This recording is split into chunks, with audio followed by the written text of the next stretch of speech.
नमस्कार बंधुरा केमन आछो सबाई। आज के आमी तैरी करे देखाबो मिष्टि दई। अनेकक्षण धरे दूध जाल देওয়ার झमेला छाड़ाई किभाबे खूब सहजेई मिष्टि दई तैरी करे नेওয়া যায় सेटाई आज के आमी तोमादेर देखाबो। ताहले चलो देखे नि এই দইটা আমি কিভাবে তৈরি করলাম। তার জন্য আমি সবার প্রথমে কড়াইতে দিয়ে দিয়েছি 4 চামচ মতো চিনি। এবারে চিনির মধ্যে খুব সামান্য জল দিয়ে আমি এই চিনিটার ক্যারামেল তৈরি করে নেব। গ্যাসের ফ্লেমটা একদম মিডিয়াম টু লোতে রেখে একটু আলতো হাতে নাড়াচাড়া করলেই দেখতে পাবে আস্তে আস্তে চিনিটা গলে এসেছে। এ পর্যায়ে খুব বেশি নাড়াচাড়া করার দরকার নেই, মাঝে মাঝে একটু নেড়ে দিলেই হয়ে যাবে। দেখতেই পাচ্ছ 1 মিনিটের মধ্যে আমার চিনিটা অনেকটা গলে এসেছে। এবারে আমি একটু নেড়ে দিয়ে এইভাবেই রেখে দেব।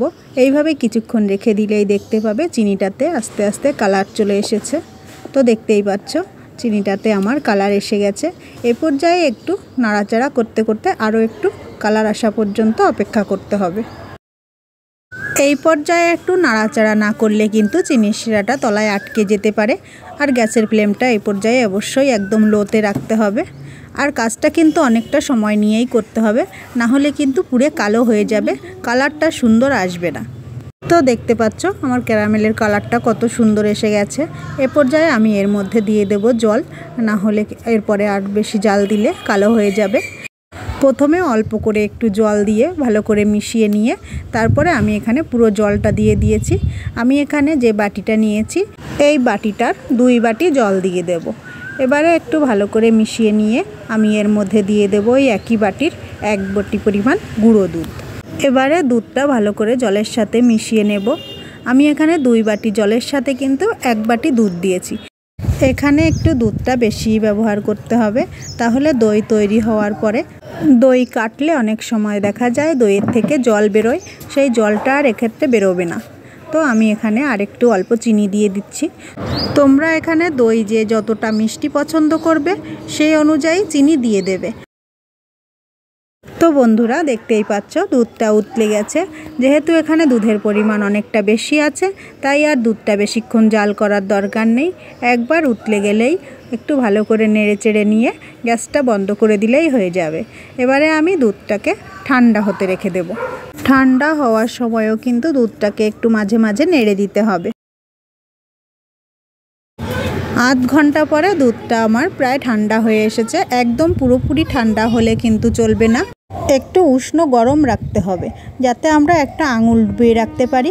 অল্প অল্প গরম অনুভূতি হবে, কিন্তু আঙুল পুড়ে যাবে না, এরকম গরম থাকলেই হয়ে যাবে।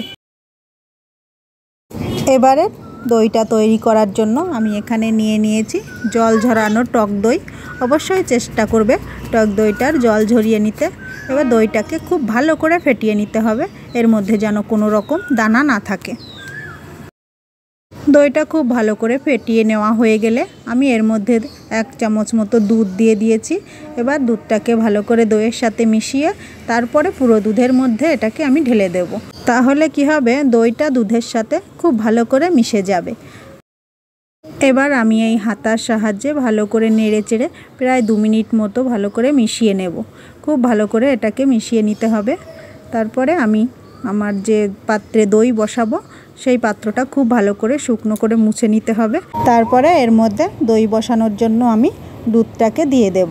আমি এখানে একটা কাচের বাটি আর একটা যে বাটিতে মিষ্টি নিয়ে আসে ওই মিষ্টির যে প্লাস্টিকের বাটি ওরই একটা বাটি নিয়ে নিয়েছি। এর মধ্যেও খুব ভালোভাবে দই জমে কিন্তু, তবে স্টিল বা ফাইবারের বাটি কিন্তু এখানে ব্যবহার করা যাবে না, তবে তোমরা চাইলে সেরামিকের বাটিও ব্যবহার করতে পারো। এবারে আমি বাটি দুটোকে খুব ভালো করে ঢেকে রেখে দেব। 4-5 ঘন্টা মতো সাইড করে রেখে দেব। এর মধ্যে কিন্তু কোনো রকম নাড়াচাড়া করা যাবে না। ফিরে আসছি 4 ঘন্টা পরে। 4 ঘন্টাতেই আমার দইটা পুরোপুরি জমে গেছিলো। তারপরে আরও 2 ঘন্টা ফ্রিজে রেখে তারপরে আমি চলে এসেছি। দেখতেই পাচ্ছ আমার দইটা কত সুন্দর জমে গেছে আর কালারটা কি সুন্দর এসেছে। এবারে আমি তোমাদের দইটা একটু কেটেও দেখিয়ে দিচ্ছি। তো বন্ধুরা আমার এই ভিডিওটা কেমন লাগলো সেটা লাইক আর কমেন্টের মাধ্যমে কিন্তু আমাকে জানাতে ভুলবে না। আর যদি ভালো লাগে তাহলে অবশ্যই আমার চ্যানেলটা সাবস্ক্রাইব করে দেওয়ার অনুরোধ রইল। এই দইটা কিন্তু মিষ্টির দোকানের দইয়ের থেকেও অনেক বেশি টেস্টি হয়, যেহেতু এর মধ্যে অনেকটা গুঁড়ো দুধ দেওয়া আছে, তাই ব্যাপারটা বেশ একটু ক্রিমি ক্রিমি হয়। তো বন্ধুরা, আজকের ভিডিওটা তাহলে এখানেই শেষ করছি। সবাই ভালো থাকবে, সুস্থ থাকবে, আর অবশ্যই আমার পাশে থাকবে। নমস্কার।